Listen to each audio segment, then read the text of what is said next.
नमस्कार, मैं doctor Atul Mishra. GIC राजकीय इंटर कॉलेज में जो प्रवक्ता की नियुक्ति होने जा रही है, उसका मेंस होने जा रहा है, उसकी विशेष कक्षाएं संचालित हैं।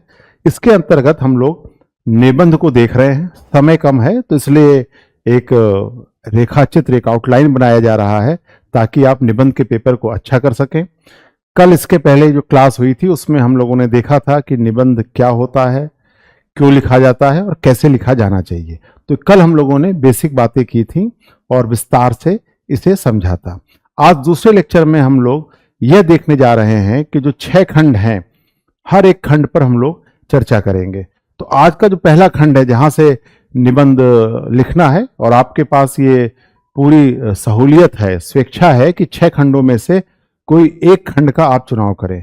यहां उद्देश्य यही है कि 6 खंडों की अलग अलग विस्तार से चर्चा करेंगे और साथ में देखेंगे कि इसमें संभावित निबंध कौन से हो सकते हैं।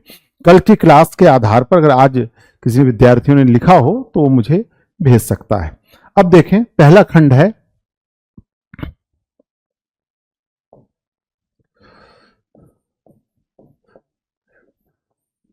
साहित्य एवं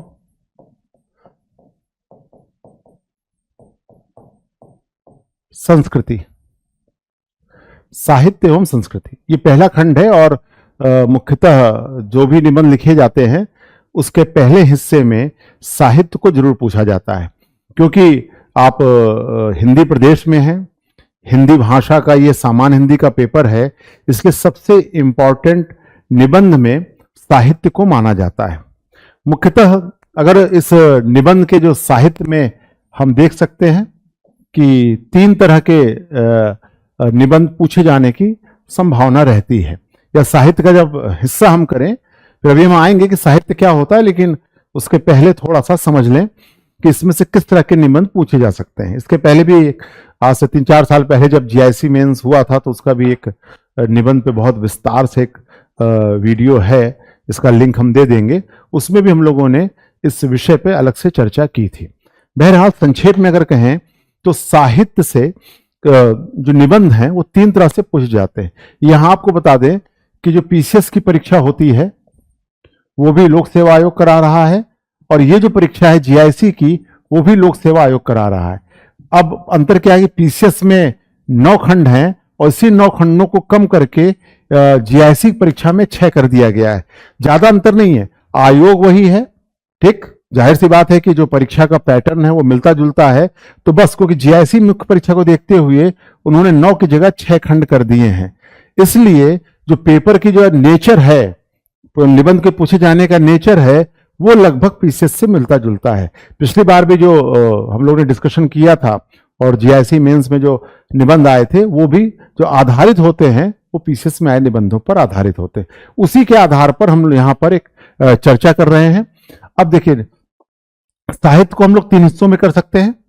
पहला जो आता है जो साहित्यकार के रूप में, जो रचनाकार है उससे होते हैं। अब रचनाकारों पर आते हैं। रचनाकारों पर जाहिर सी बात है कि इसमें जो निबंध पूछे गए कि आपका प्रिय साहित्यकार, एक निबंध कॉमन ये है। फिर अब जाहिर सी बात है कि ये जो पेपर जो लोग कर रहे हैं, यह पेपर जिसका विषय लिटरेचर नहीं है वो भी इसका अध्ययन कर रहा है, साहित्यकार भी इसको अच्छे ढंग से लिख रहा है कि अपने किसी निबंध को लिख सकता है। लेकिन जो गणित का विद्यार्थी है वो कैसे करेगा, विज्ञान का विद्यार्थी कैसे करेगा, इसलिए लेकिन वो अपेक्षा करते हैं, वो संभावना ये रखते हैं कि अगर कोई गणित साइंस का विद्यार्थी है वो भी साहित्य वाला प्रश्न कर सके। इसलिए इसमें वही चीज पूछी जाएंगी जो समसामयिक है, प्रासंगिक है, या जो साहित्य का विद्यार्थी नहीं है वह भी उसे जान रहा है, 12वीं तक उसने साहित्य पढ़ा होगा। इसलिए इसमें साहित्यकारों में जो मैक्सिमम 3 पूछे जाते रहे हैं, एक है कबीर, फिर तुलसी और तीसरा प्रेमचंद। ये 3 साहित्यकारों को तो पहला हिस्सा आता है साहित्यकारों। अगर आप पुराने निबंधों को देखें तो प्रेमचंद पूछे गए हैं, आपका प्रिय साहित्यकार कौन, इसे अलग से पूछा गया है, फिर कबीर थ्रू तुलसी में आ जाता है। फिर दूसरा आता है विशेषताएं, या प्रवृत्तियों को लेकर, जैसे साहित्य में लोक मंगल की भावना,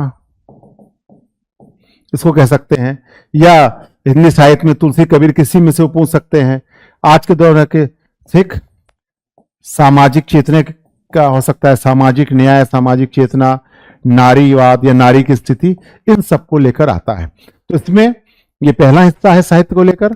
और फिर तीसरे हिस्से के तौर पर साहित्य का अन्य से संबंध, साहित्य का संस्कृत संबंध, ठीक, साहित्य का समाज से संबंध, और समाज से संबंध दोनों तरह का है। साहित्य समाज का दर्पण है, इस तरह का आता है। यह समाज का समाज जो है अपने साहित्य में अभिव्यक्त होता है। दूसरा कभी कभी आता है साहित्य साहित्य के लिए।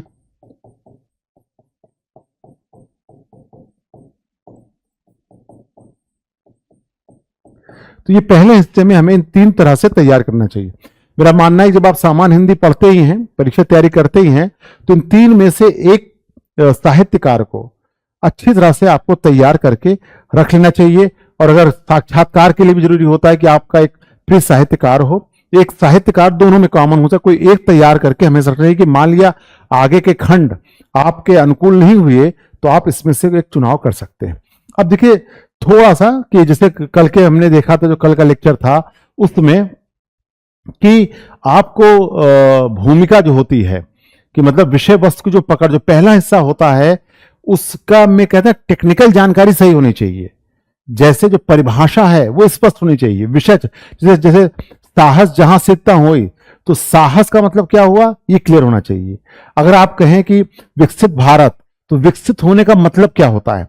अमृतकाल, अमृतकाल का मतलब क्या होता है। तो जब ये क्लियरिटी आनी चाहिए। इसे संक्षेप में अगर हम देखें तो साहित्य को, आपका जो पूरा निबंध होगा अगर आप साहित्य से ले रहे हैं तो आपको इस बात का ध्यान रखना होगा कि साहित्य मानव जीवन के अनुभवों, भावनाओं और विचारों की कलात्मक एवं प्रभावपूर्ण भाषिक व्यक्ति है। दूसरा है, अब देखिए मनुष्य जब शुरू में जब मनुष्य का अपना जीवन का विकास हुआ होगा तो हम देखते हैं पहले उसके मन में बहुत सारे आसपास चीजों का उसने अनुभव किया। कला क्या है, हम जो कुछ अनुभूत करते हैं उसको अपने भावों में व्यक्त करते हैं एक्शन में। मान लो कि बारिश हुई, उसे बहुत अच्छा लग रहा है तो खुशी खुशी डांस कर रहा है। उसने देखा वो शिकार करता हुआ चित्र, उसने देखा कि मेरे साथ के लोग हिरन का शिकार कर रहे हैं, तो उसने वो ग्रहण किया, ग्रहण करके उसने कलात्मक रूप में चित्र बना दी। इसलिए भीम बैठ गए, बहुत सारा वो चित्र मिल रहा है। तो उसी तरह तो क्या है कि कला क्या है, इसलिए कला का जो माध्यम है वो बहुत तरीके से आता है, मतलब प्रभावपूर्ण भाषा के व्यक्ति, ठीक, कलात्मक की जो अनुभव किया। इसलिए मनुष्य ने सबसे पहले आर्ट का विकास हुआ है, लिपि का विकास बहुत बाद में हुआ, दर्शन का विकास बहुत बाद में हुआ, बहुत साइंस की चीजें की विकास बहुत बाद में। मुख्यतः क्या है, पहला जो हमने महसूस किया व्यक्त कर दे। जैसे छोटा बच्चा है, छोटा बच्चा भी आपने देखा होगा कि बहुत तेजी से चीजों को सीखता है। उसके सामने आपने डांस किया, वो डांस के स्टेप सीख लेता है, ठीक। अब जब उसकी आवाज ठीक हो जाती है, बोलने लगता है, तो गाने ऐसे याद कर डालता है, याद कर डालता है। तो देखिए यहां पर है भाषिक अभिव्यक्ति।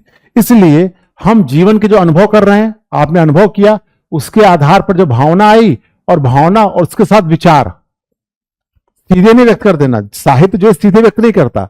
कल भी हमने कहा था ना कि क्रिएटिविटी, सृजनशीलता, तो अगर सीधे व्यक्त कर दे तो साहित्य नहीं है। उसको कैसे बेहतर ढंग से कहा जाता है, इसे साहित्य के तौर पर कहा जाता है। जैसे मान लिया कि दो लोग आपस में बहस कर रहे हैं, बहस करते समय एक ने गुस्से में कहा कि अगर मुझे गुस्सा आ गया तो मैं 64 दांत पूरे जमीन पर नजर आएंगे। तो बगल में एक लड़का खड़ा हुआ था, उसने कहा भाई साहब मैं आपकी बात सुन रहा हूं, दांत तो 32 हैं, 64 कैसे आप तोड़ेंगे। तो उसने कहा मुझे पता था तुम बीच में बोलोगे, इसलिए तुम्हारा दांत पहले से काउंट कर रखा है। इसका मतलब कि चुटकुला क्या है, ये एक साहित्यिक अभिव्यक्ति है। सीधे वो कह रहा था तो अभिव्यक्ति नहीं हो पाती, तो आप उसको कितने रुचिकर ढंग से कह रहे हैं, तो ये साहित्य की विशेषताओं में आता है। तो इस तरह के एग्जाम्पल बहुत है साहित्य के। तो आपको ये देखना पड़ेगा कि जब साहित्य में आप निबंध लिखें तो एक बार चेक कर लें कि जो आप साहित्यकार के बारे में बता रहे हैं उसमें इन तीन चीजों का समावेश है कि नहीं, अगर अनुभवों को सही रखा गया है कि नहीं, वो भावनाओं की सही अभिव्यक्ति है नहीं। मान लो अगर आप कबीर पे लिख रहे हो, ठीक, अब कबीर का जो कल का उदाहरण है, गुरु गोविंद दो खड़े काके लागे पांव, तो ये उनका अनुभव है। उनकी भावना है अपने गुरु के प्रति, वो व्यक्त कैसे हो रही है और विचार आ रहा है और भाषिक रूप में उन्हें व्यक्त कर दिया। देखिए एक छोटे से दोहे में ये पूरी विशेषता है। तो इस तरह के निबंधों को देखते हैं। आगे भी हम लोग अगर देखें तो साहित्य से जुड़े निबंध को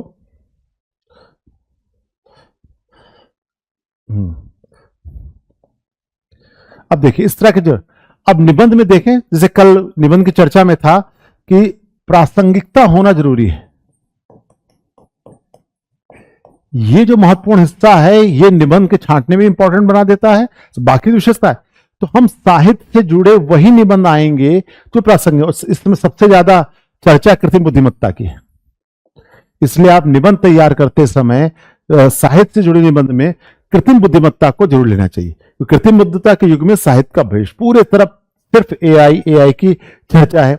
साहित्य और समाज का अभी परंपरागत आ गया, साहित्य और समाज का अंतर संबंध ये आएगा। मैं यहां पर इस निबंध में जोड़ इसलिए दे रहा हूं क्योंकि लगातार परीक्षा हो रही है। अब जब बहुत दिनों बाद परीक्षा हो रही है तो निबंध जो भी पेपर बनाएगा उसे लगेगा कृत्रिम बुद्धिमत्ता का जो सबसे ज्यादा संकट जो है वो साहित्य पड़ा है, क्योंकि क्रिएटिविटी का अभाव। तो आप एआई की विशेषता क्या होती है, एआई का जीवन में कैसे उपयोग हो रहा है। आज हमें किसी से प्रश्न पूछना है तो हम एआई से पूछ सकते हैं कि मैं क्या प्रश्न पूछ सकता हूं।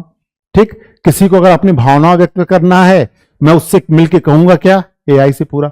तो हमें यह देखना होगा साहित्य। और दूसरा, एआई जो साहित्य लिख, कुछ लोग किताबें लिख डाल रहे हैं एआई से, तो इसे देखना पड़ेगा। और फिर उसके बाद अब साहित्य और समाज का अंतर संबंध, ये परंपरागत हमेशा इसको आप तैयार कर सकते हैं। फिर हिंदी साहित्य परिवर्तन का माध्यम, अब हिंदी साहित्य में लोक मंगल की अवधारणा, हिंदी साहित्य में स्त्री चेतना, साहित्य में मानवीय मूल्यों का संकट, आप कुछ लिटरेचर का उदाहरण देके सकते हैं। अब देखिए इसमें मेरे हिसाब से ये डिजिटल युग और पठन संस्कृति, हिंदी भाषा का वैश्विक विस्तार, ये जो लास्ट में 7 और 8 है ये प्रासंगिकता को व्यक्त कर रहे हैं। इसके अलग अलग मैंने बताया कि इसके साथ आप कबीर और इनको तैयार रखिए, कबीर, प्रेमचंद जैसा मैंने कहा, ठीक, तुलसी, ये अभी राम मंदिर का मुद्दा है तो तुलसीदास महत्वपूर्ण है। इसके अलावा ये निबंध आपको योगदान कर सकता है। देखिए निबंधों में कोई साहित्य का व्यक्ति है या नहीं इससे कोई फर्क नहीं पड़ेगा, इसलिए जानबूझ के ऐसे निबंधों को दिया गया है। तो डिजिटल युग में पठन संस्कृति और जो पढ़ने की जो अभ्यास है, लोगों जो कल्चर है वो उस पर क्या प्रभाव पड़ रहा है, इसे हम लोग देख सकते हैं। तो मुख्यतः आप इसमें से कोई एक निबंध, मुझे लगता है 1 या 2 निबंध लिख के आपको तैयार करना चाहिए। तो पहला हिस्सा ये साहित्य का है। साहित्य की एक समझ जो मैंने चर्चा की इसे जरूर ध्यान रखेंगे। चक्कर अभी कुछ लोग, अभी रोचक यही है कि एआई से निबंध भी पढ़ रहा है, लेकिन जब तक आप हाथ से लिखोगे नहीं, अभ्यास नहीं करोगे, नए नए डायमेंशन नहीं चुनोगे तो फिर वह तरीका बहुत काम में आने वाला नहीं है। बस लिखते समय मेरा मानना है कि आप ये देखिए कि जिस साहित्यिक निबंध लिख रहे हैं उसमें इन चीजों का समावेश हो रहा है कि नहीं हो रहा है। इसका दूसरा पार्ट है संस्कृति। अब इसको हम लोग संस्कृति को समझते हैं। संस्कृति, अब कहा जाता है कि जो कुछ मनुष्य निर्मित है सब कुछ संस्कृति में आता है। तो संस्कृति की एक व्यापक अवधारणा है, प्रकृति से विपरीत। कभी कभी आपको किसी अवधारणा को समझना हो तो आपको उसका अपोजिट करके देखना चाहिए। जैसे मैं अक्सर कहता हूं किसी को अगर उजाला का महत्व समझाना हो तो उसे अंधेरी कोठरी में बंद कर दीजिए कुछ समय तक, जब उसको अंधेरा समझ में आ जाएगा तो उजाला अपने आप समझ में आ जाएगा। तो संस्कृति को हम लोग एक शब्द से भी समझ सकते हैं, प्रकृति, नेचर, जो जैसा उस रूप में उसमें परिवर्तित करके जब हम उसे मनुष्यकृत हो जाता है संस्कृति कहलाता है। अपने आप प्रकृति अपने आप बदल गई वो नहीं है, नदी ने जो है अपना धार बनाई और धार से घाटी बना दिया तो ये संस्कृति नहीं हो गई। मनुष्य निर्मित जो कुछ चीजें हैं सब हमारी संस्कृति का हिस्सा होती है, इसकी बेसलाइन है। अब संस्कृति की अगर व्यापक सैद्धांतिक परिभाषा में जाए, मतलब लंबे समय में विकसित की गई जीवन पद्धति, एक लाइफ स्टाइल है जिसमें कुछ मूल्य व्यवस्था, विचार, विश्वास, आचार विचार, कला, ज्ञान, परंपरा और सामाजिक व्यवहार समग्र रूप है। देखिए जो कुछ मनुष्य निर्मित है ये सभी चीजें हैं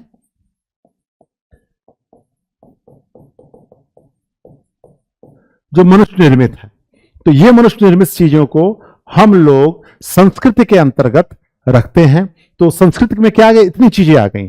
फिर उसके बाद सरल शब्दों में मनुष्य के जीवन को जीने, सोचने, व्यवहार करने और मूल्यों को पीढ़ी दर पीढ़ी आगे बढ़ाने की परिष्कृत पद्धति ही संस्कृति कहलाती है। तो इस तरह संस्कृति एक डायमेंशन, अनेक आयाम लिए हुए है। अब जब इसमें निबंध की चर्चा होती है कि जब भी हम संस्कृति की बात करते हैं तो संस्कृति का हिस्सा क्या होगा? पहला, संस्कृति क्या है ये आपने समझा पूरा। अब संस्कृति और का जो निकट का संबंध है सभ्यता से है, या फिर अगर यहां से प्रकृति और सभ्यता। जैसे कल जैसे मैंने चर्चा की थी ना कि इतना इंपॉर्टेंट हिस्सा सामान्य हिंदी में 50 आधा नंबर निबंध का, आधा सामान्य हिंदी के अन्य का, लेकिन आप खुद महसूस करके देखें कि बहुत कम विद्यार्थी हैं जो लगातार निबंध की प्रैक्टिस करते हैं। अच्छा निबंध क्या है? जब आप उस विषय को समझे, विषय ले रहे हो, तो हमारा टारगेट यही है कि 6 खंडों को हम गहराई समझ ले, खंड हैं क्या, क्यों बनाए गए हैं। तो फिर जब भी आप उसमें निबंध लिखेंगे तो आप कभी कोई टेक्निकल फॉल्ट जैसा नहीं करेंगे। अब देखें यहां पर तो संस्कृत सभ्यता, संस्कृत ना सिंधु घाटी सभ्यता, हमने संक्षेप हमने अपने जीवन यापन करने के लिए जो एक लाइफ स्टाइल बनी, उसके कुछ आदर्श या मूल्य जो पैदा हुए, संस्कृति कहलाए। लेकिन जो हमारे जीवन पद्धति थी वो हमारी सभ्यता थी। जैसे नदी घाटी, हम कब जीवित रह सकते हैं? हम तब जीवित रह सकते हैं जब हम पानी का सही उपयोग करें। इसलिए ज्यादातर सभ्यताएं नदी किनारे विकसित हुई। तो अपने सर्वाइवल करने के लिए, अपना अस्तित्व बचाए रखने के लिए, बनाए रखने के लिए जो हम जीवन पद्धति अपनाते हैं वो सभ्यता कहलाती है। और वो सभ्यता एक मूल्य जब पैदा करती है, आदर्श पैदा करती है, सिद्धांत पैदा करती है, तो हमारी कल्चर का हिस्सा हो जाती है। जैसे भारत में भारत सब सिंधु प्रदेश, यहां पानी की कमी नहीं है, इसलिए हमारे यहां जल चढ़ाने का प्रावधान हर जगह है। तो ये हमारी संस्कृति का हिस्सा हो गया, क्योंकि इसमें हमारा सर्वाइवल है। लेकिन कोई अरब देश में है जहां पानी की कमी है, वहां पर कोई भी पानी इससे चढ़ाएगा नहीं। क्यों? इसलिए नहीं चढ़ाएगा क्योंकि वहां पानी की कमी है। तो वहां की सभ्यता कैसे विकसित हुई? जहां पर पानी का इस तरह से उपयोग नहीं किया गया। भारत में पानी अधिक था, इसलिए पानी का उपयोग यहां कैसे किया गया? भगवान को जल चढ़ाने के लिए किया गया। तो ये सभ्यता है, यही हमारे सर्वाइवल का आधार, इसलिए ये मूल्य बन गया, हमारी कल्चर का हिस्सा बन गया। कल्चर का हिस्सा बनने का फायदा क्या हुआ? संस्कृति 2 काम जरूर करती है, इसको हमेशा ध्यान रखें। एक होता है उस समाज को साध देती है और उसका साधन भी उपलब्ध कराती है। अगर आप कल्चर में हैं तो आप सरवाइव कर जाएंगे। संस्कृति आपके सर्वाइवल से जुड़ा मामला है। जैसे साध्य, जैसे मान लो कोई भारत में है तो भारत में संसाधन, अगर पानी का संसाधन है तो हम पानी को उपयोग जाते हैं। यहाँ दूध दही का देश कहा जाता, दूध दही की नदियां बहती थी। तो आप ये देखेंगे कि जो इस समय सावन का महीना चल रहा है उसमें लोग दूध चढ़ा रहे हैं क्योंकि दूध पर्याप्त है। तो ये साध्य और साधन हमारे पास उपलब्ध है पूरा। तो कोई भी संस्कृति में साध्य और साधन दोनों का, लेकिन अगर भारत में संसाधन कम, लेकिन बाकी संसाधन बहुत कम है।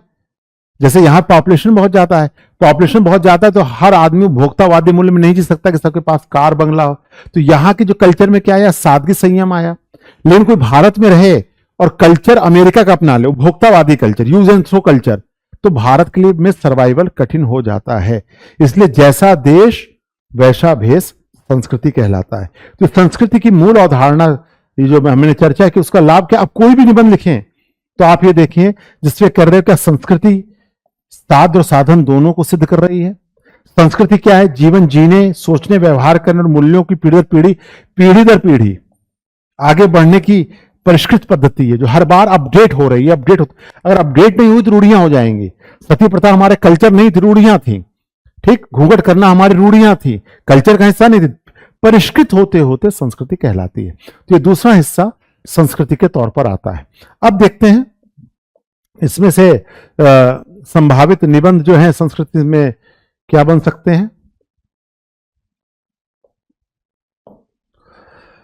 अब देखिए, भारतीय संस्कृति विविधता में एकता, जाहिर सी बात है कि इस परंपरागत निबंध है, इसको हमें तैयार हमेशा करके चाहिए। भारतीय संस्कृति की आप विशेषताएं देख लीजिए, बाद में अगर समय रहा तो हम लोग सबके एक मॉडल निबंध को यहां पर लिख के हम लोग चर्चा कर लेंगे। एक भाषा से संबंधित एक निबंध है जिसका लिंक भी हम दे देंगे, जिसमें जो साहित्य से सबसे ज्यादा पूछा गया निबंध है वो हिंदी भाषा को लेकर। हिंदी भाषा के विकास में क्या भूमिका हो सकती है, या हिंदी भाषा का विकास क्यों नहीं हो पा रहा है। ये एक परंपरागत निबंध है, तो उसको लिंक में दे देंगे, आप उसे देख लीजिएगा। तो हर एक सेक्शन से हम लोग एक निबंध बाद में ले सकते हैं। भारतीय विविधता में एकता, यह ठीक, तो ये बहुत सरल सा है कि हम जानते हैं कि अभी प्रधानमंत्री नरेंद्र मोदी जी का भाषण हुआ, आपने उसमें भी विविधता की बातें आई होंगी, आपने चर्चा किया होगा। अभी जैसे कि कहते हैं कि हिंद देश के निवासी सभी जन एक हैं, रंग रूप भेष भाषा चाहे अनेक हैं, तो विविधता की एकता है। भारतीय संस्कृति वैश्वीकरण, जो ग्लोबलाइजेशन का प्रभाव हमारे संस्कृति पे दिखाना है, तो वही परिभाषा, खान पान, सोच विचार, रहन सहन, मूल्यों पर आप वैश्विक, अगर परिभाषा वो क्लियर है आपकी, तो आप वैश्वीकरण का प्रभाव इस पर देखते हैं। यहां भारतीय ज्ञान परंपरा, तो जो भारतीय ज्ञान परंपरा भी, ये भी एक इंपॉर्टेंट है, हिस्सा है, जो कि हमारी संस्कृति का हिस्सा है। जो कहते हैं भारतीय ज्ञान परंपरा, मतलब भारत में कुछ ऐसा हुआ है जो भारत की मौलिक विशेषता है। तो ये दो निबंध बहुत इंपॉर्टेंट हो सकते हैं, भारतीय ज्ञान परंपरा और विविधता वाली बात। फिर इसके बाद भारतीय संस्कृति, विरासत और आधुनिकता, ये भी इससे मिलता जुलता है वैश्वीकरण के प्रभाव से। जैसे कोक कल्चर, ठीक, कोका कोला संस्कृति, यूज एंड थ्रो संस्कृति, पश्चिमीकरण, आधुनिकीकरण, तो इस सब से जोड़कर इसे देखा जाए।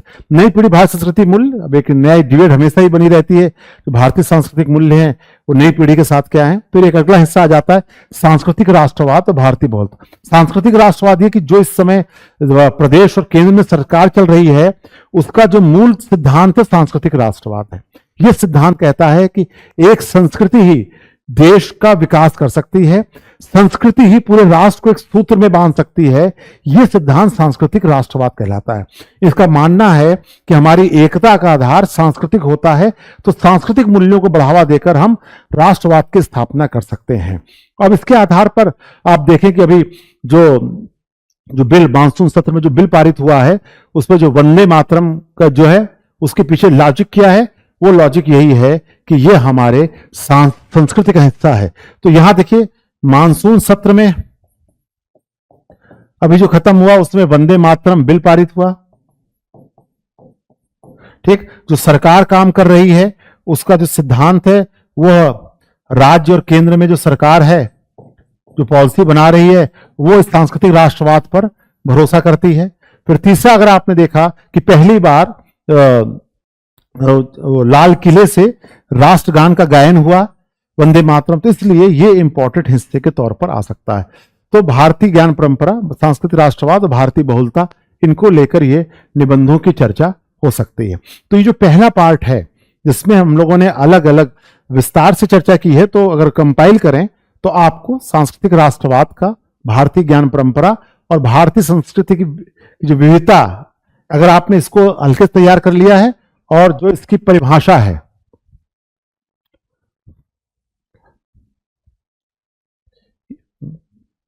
इस पर विशेष आप इसे नोट भी कर सकते हैं। आप इसे नोट कर लें, क्योंकि आपको जो चेक करना है कि आप जो कहते हैं ना ग्लोबलाइजेशन का प्रभाव, तो हमारे जीवन जीने पे, सोचने, व्यवहार करने, मूल्यों, पीढ़ी दर पीढ़ी आगे बढ़ने में क्या पड़ रहा है। ठीक, अब मान लो कि एआई का कल्चर से भी जोड़ के पूछा जा सकता है। एआई तो हर जगह आना है, एआई का भारतीय संस्कृति पे क्या प्रभाव पड़ रहा है, तो इसे हम लोग देख सकते हैं। तो इस तरह ये जो पहला पार्ट है संस्कृति और साहित्य का, इसमें प्रमुख निबंधों पे हमने चर्चा किया। हमने देखा कि साहित्य क्या होता है, संस्कृति क्या होता है, इसका आपस में संबंध क्या है। इसी आधार पर अलग अलग निबंधों की तैयारी करनी चाहिए। सरल भाषा में इसे 1000 शब्द में आपको अगर लिखना है, तो मूल परिभाषा को लिखकर आपको कुछ, और तरीका वही जो मैंने इसके पहले बताया था कि आपको प्रस्तावना, आप इसमें से कोई भी एक निबंध लिख के भेज सकते हैं कि देखिए, आप इसको इस तरह हेडिंग डालकर, प्रस्तावना, पृष्ठभूमि, मूल विषय, विकास, तुलना, आलोचना और निष्कर्ष, इसको आप इसी कैटेगरी में बांट के पढ़ सकते हैं। आप इसको लिख के प्रैक्टिस, प्रस्तावना, फिर आप जैसे मान लिया कोई एक निबंध आप ले लें सांस्कृतिक राष्ट्रवाद का, सांस्कृतिक राष्ट्रवाद मान लिया, तो फिर प्रस्तावना, वर्तमान में आप इसको प्रासंगिक बनाने के लिए आप मानसून सत्र से शुरू कर सकते हैं। लाल किले पर पहली बार वंदे मातरम पूरा गाया गया, इसकी जरूरत क्यों पड़ी? क्योंकि ये है। फिर सांस्कृतिक राष्ट्रवाद की आप यहां परिभाषा दे दीजिए, लेकिन इंट्रोडक्शन में अगर आप आ गया तो प्रासंगिक हो गया। पृष्ठभूमि में आप दे सकते हैं कि सांस्कृतिक राष्ट्रवाद क्या होता है, इसकी परिभाषा दे दी। अब देखिए, जब मूल विषय आता है सांस्कृतिक राष्ट्रवाद एवं सांस्कृतिक बहुलता, इसका मतलब यही है, सांस्कृतिक बहुलता मैंने थोड़ा बोल दिया, सांस्कृतिक बहुलता इसका अर्थ क्या? फिर अब यहां मूल विषय बताइए सांस्कृतिक राष्ट्रवाद, और जहां पर एक कल्चर को सब कुछ माना जाएगा, वहां अगर बहुत सारी सांस्कृतिक बहुलता, बहुत सारे कल्चर को माना जाएगा तो उसका प्रभाव क्या पड़ेगा, आपने यहां दिखाया। फिर तुलना आप कर सकते हैं अमेरिका यूरोप से। अमेरिका में की कल्चर क्या है, ऐसे देशों में जहां पर संगठित है वहां पर कल्चर क्या है, तो इसी से जापानी कल्चर क्या है, सऊदी अरब हुआ है, रूस जो विखंडित हो गया ज्यादातर खंड, इसलिए वो राष्ट्र अलग हुए तो सांस्कृतिक रूप से अलग थे, इसको बता सकते। फिर आलोचना कर सकते हैं कि जहां पर भारत में बहुत सारी अनेक संस्कृतियां हैं, वहां पर क्या संस्कृति के आधार पर एकजुट रखा जा सकता है। और फाइनली निष्कर्ष बी पॉजिटिव कि भारत जैसे देश में यहाँ पर जो सांस्कृतिक कुछ कॉमन मूल्य है, जैसे वंदे मातरम, ये सिर्फ ऐसा नहीं था कि हिंदू धर्म से जुड़ा मामला है, ये राष्ट्रीय आंदोलन का रहा है। फिर ऐसे मूल्य सादगी, संयम, अहिंसा, इसको लेके पूरा किया सकता है। तो इस तरह से आप निबंध हेडिंग डालकर फिर इसमें देख लीजिए कि वो जो 7 पॉइंट्स से प्रासंगिकता है कि नहीं, क्रिएटिविटी है कि नहीं है।